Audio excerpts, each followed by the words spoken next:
And I'm going to tell you another thing. When you're dealing with older people, they're the last to know that things have changed. We're not your little, like the way you talking, I don't get what you mean.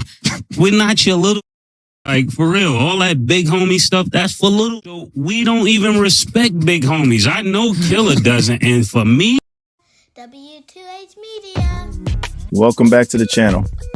The Mase, CamRon, and Shakur Stevenson saga just went left. The Texan OG James Prince, better known as J Prince, has entered the fray with his tweet to Mase and CamRon, reminding them that he will handle the street end. Now, in typical J Prince fashion, you have to read between the lines to understand his intentions. He's old school and will threaten you without threatening you. James Prince had this to say about the "It Is What It Is" host statement about the fight. In a tweet titled "Numbers Don't Lie, Haters Do," Jay had this to say: "Let the haters say that he's boring and nobody wants to watch him. Sorry to tell you, it's just a select few of you haters." He then pointed to the numbers, saying Stevenson's fight was the #1 rating fight this year and the top 3 ratings since 2022. The line that stood out to me is when he said, "And to all the haters who want to escalate that hate outside of the ring, I'm his manager and I handle all his business outside of the ring."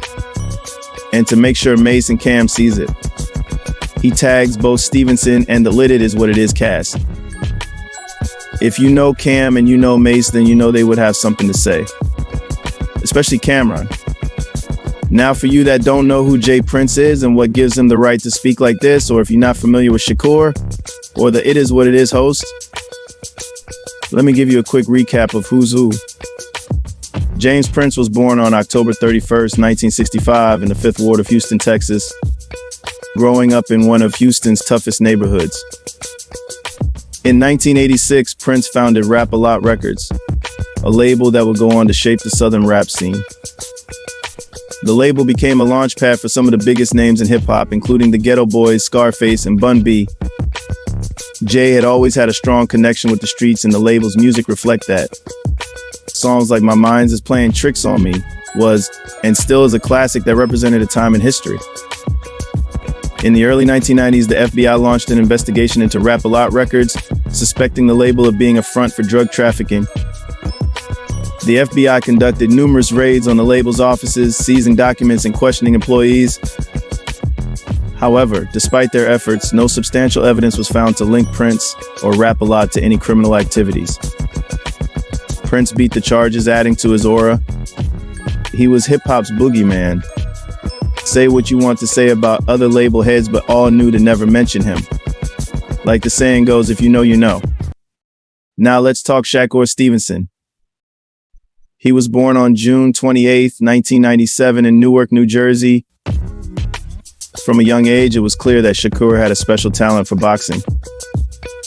Under the guidance of his grandfather, Wally Moses, Stevenson quickly rose through the amateur ranks. He went pro in 2017 and since have had a great career. His record stands at 22-0 with 10 knockouts. However, many say his fights are boring because of his approach. Now, Cam and Mase. CamRon and Mase, born Cameron Giles and Mason Betha, respectively, grew up in the heart of Harlem. Mase was the first to break into the mainstream. He got his big break when he joined Puff Daddy's Bad Boy Records, quickly becoming a household name with hits like "Feel So Good" and "What You Want." His debut album, Harlem World, in 1997, went multi-platinum. CamRon signed with Lance on Rivera's entertainment label. He dropped his debut album, Confessions of Fire, and got great reviews. He later dropped hits like "Oh Boy," launched Dipset, and the rest was history. Now that we got that out the way, let's get to the meat and potatoes. Cam and Mase called the fight boring, and Stevenson went on his socials and let loose a barrage of tweets, which led Cam to call him Tweeterson. Listen, bro, I'm gonna be honest with you. I see why they call you Shakur Twitterson. Like, my 4 hours of tweeting about me and Mase is wow. You boring. You boring. Everybody's seen it. We ain't the only ones who've seen it. You boring. Cam and Mase called the fight boring, and Stevenson went on his socials and let loose a barrage of tweets, which led Cam to call him Tweeterson. It's too many to read out, but in a nutshell, Shakur calls them has-beens and that no one knows Mase nor his music and that they should put the gloves on. To which Cam and Mase had this to say. Since it's all comedy, I'm going to deal with it like comedy. Hear that? Hear that? Like I said, your mother named you after Shakur. You know I ain't had no problems with the first Shakur. I ain't going to have no problems with you. Until you beat Tank, it ain't really nothing for you to say. And making threats, I'm going to just keep it real. If we talking boxing, I got 3 knockouts in All-Star Weekend. Killer, go ahead, man. I'm not even going to be on that time with him, man. 4 hours of tweeting about me and Mase is wow. You boring. You boring. Everybody's seen it. We ain't the only ones who seen it. You boring. And as I mentioned at the top of the video, J Prince chimed in with this.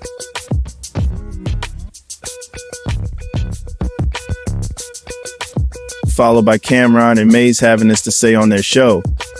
I feel listening to this, man. Like, I want to respect you, but I can't. And I'm going to tell you why. Because if I got a little, like the dudes that raised me, if I was out of pocket, they would tell me I'm out of pocket. They wouldn't let me put them on a crash out mission.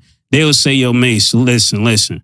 Around here, we don't send to do nothing for us. We don't pay to handle our problems. You got to put in your own work around here, Lord, man. That's what you were supposed to tell them. You can't go out here and talk crazy and then send me on a mission. Nah, this is where the game got messed up. This is a problem, J Prince. And I'm going to tell you like this. If you're 60 years old and you're trying to be a street, you failed. You failed. I'm telling you this. And I stand, my name is Mase. I stand by this message. See? That's the murder. That's what I'm talking about with you right there. That's what I'm talking about right there. I don't know what the slang mean. I don't know what the phase in the bet, but I take the bet. Whatever the bet, I take. I like that, murder. The duo continues. They go on to say that J Prince is being selective and that he pick and chooses. He went after Puff when Puff mentioned Drake. He went at Meek Mill when he was beefing with Drake. However, he stayed silent during the Kendrick Lamar and Drake beef. They also brought up Wack 100 and how J Prince never responded to him. I'm not sure if they are referring to the whole Larry Hoover footage thing that Wack 100 was somehow involved in. But I think J Prince did say something. Feel free to correct me in the comments if I'm wrong. Phil, how do you feel? I mean, I want you to answer, but how do you feel about him calling you and your partner out and didn't say anything about that? You said something really profound. He said something to Puff, right? He said nothing to Kendrick. Right. He says something, and I know you're going to elaborate about this later. He says something to the dudes in New York, but that didn't really go over well. As far as what? Whatever kid that was that got the chain taken. Right. And then you're going to talk about all this. So I'm going to let you talk about it more in detail, but he didn't say nothing to Wack. Like, it's like, so when you come talking to me, I feel like you're very selective. So I feel there's a must for me to say something. Because you can't be selective with us, because we're not the weakest on the chart to deal that with. We do commentating. That's what we keep it there. But we, cigars. Okay. Cigarettes. Yeah. Well, hookah. Yeah. Vapes. Grape, strawberry. Yeah. Coconut. Yeah. Pause. Lavender. We don't duck no smoke. Yeah, no. Let's hope cooler heads prevail. J Prince may be 60, but his connections run deep, but so does Cam and Mase. Like the Joe Budden podcast be saying, thoughts and prayers to all. W2H Media. Like, comment, and subscribe.